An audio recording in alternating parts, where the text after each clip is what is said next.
Good morning and welcome to the At Home with Roby show. I'm Patrick McIsaac, president of Roby Electric, and along with Trent Haston, president and CEO of the Roby family of companies, we are your hosts. Thanks for spending your Sunday morning with us.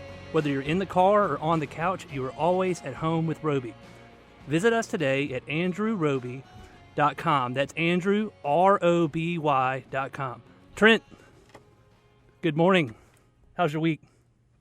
Had a great week. A little hot. The weather's been started cooking. You know, everybody's talking about how the spring started off slow, but I think now we're cooking, and we're gonna be cooking. I was reading an article about El Nino, La Nina, and how the places that didn't get much moisture in the ground now are gonna cook. So that's good. I mean, changing weather obviously is good for business. Create some repairs around the house. Obviously, in our world, selling generators, people get thunderstorms, loss of power. It's a good thing. Something we do pretty well around here.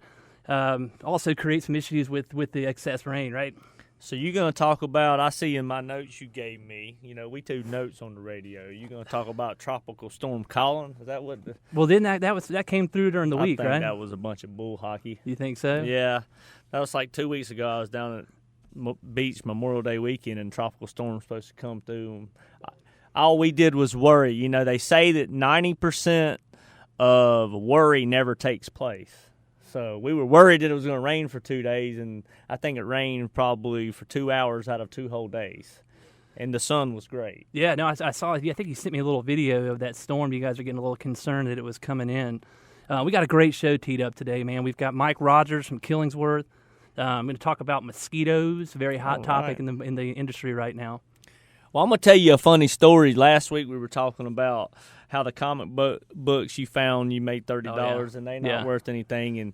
And Mike and I, we're both from the west side. He went to West Meck and I went to Harding. We were shooting bull. He grew up near the Whitewater Center where it's at now. And I grew up a little south of that on the river.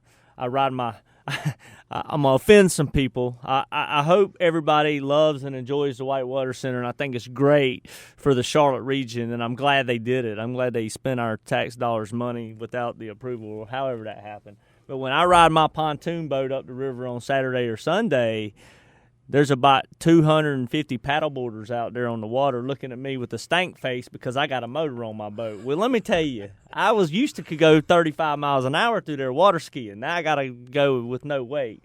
So I'm a little offended, but no, I'm glad. I'm joking. Have you ever tried paddleboarding? Yeah, that little sissy sport. You don't like it? Paddleboard. Come on, man. Stand on a thing with a paddle. You could probably throw one of those little John boat motors on the back of one of those things. You ever tried to submerge a stand-up jet ski? I have. Unfortunately, I have. I don't know if it was something. This is river rat talk now, but Mike and I were talking about growing up on the west side before the show, and he quintessential entrepreneur. I love hanging out with Mike, and we always tell war stories.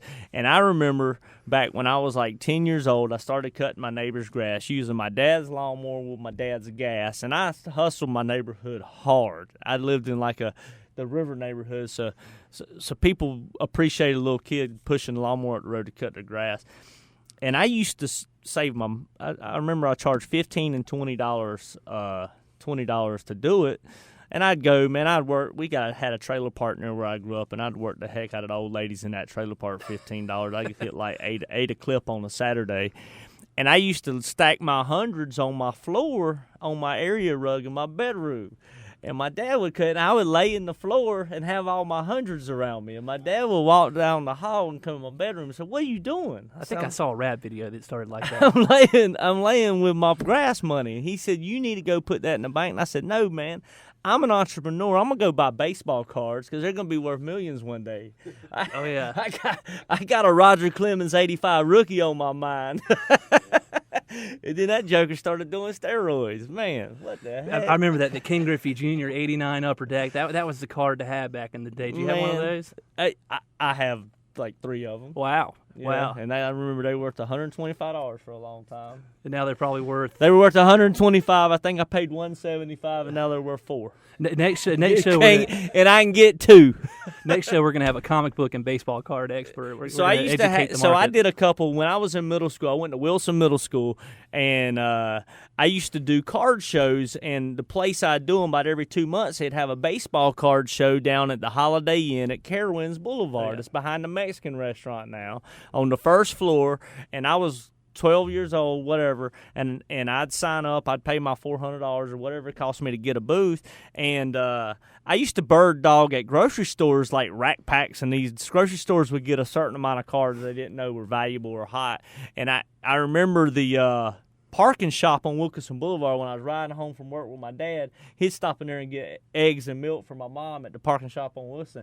And they always had unique Rack Pack baseball. I'd be like, man, loan me $100. I'm going to buy this whole box. He's like, what the heck are you doing? And I'd buy them, and I'd make like $800 off that $100 loan my dad would give me. But then when I'd make my money, I would trade. So I would be giving away Rack Packs for like that King Griffey Jr. rookie card. Yeah. And my dad he'd come by, he'd leave and let me and my buddies work. I'd work a couple friends, and he'd come back and he'd say, "How you doing? How much money you made?" And I was like, "Man, look at these cards I got." He'd just shake his You head. just keep investing forward, right? I was reinvesting. Yeah. I got you. Eventually, you got to have an exit strategy. Yep. I did not have that, so now. This is your exit strategy. Now my mom's now I'm working. Thank you, Dad, for all that gasoline you let me use. Great stories, man. Okay. That's awesome. When we come back, folks, we'll be with Mike Rogers of Killingsworth. You were listening to the At Home with Roby show. Visit us today at andrewroby.com. That's Andrew, ROBY.com, or go to WBT.com and click on the At Home with Roby page. We'll be right back.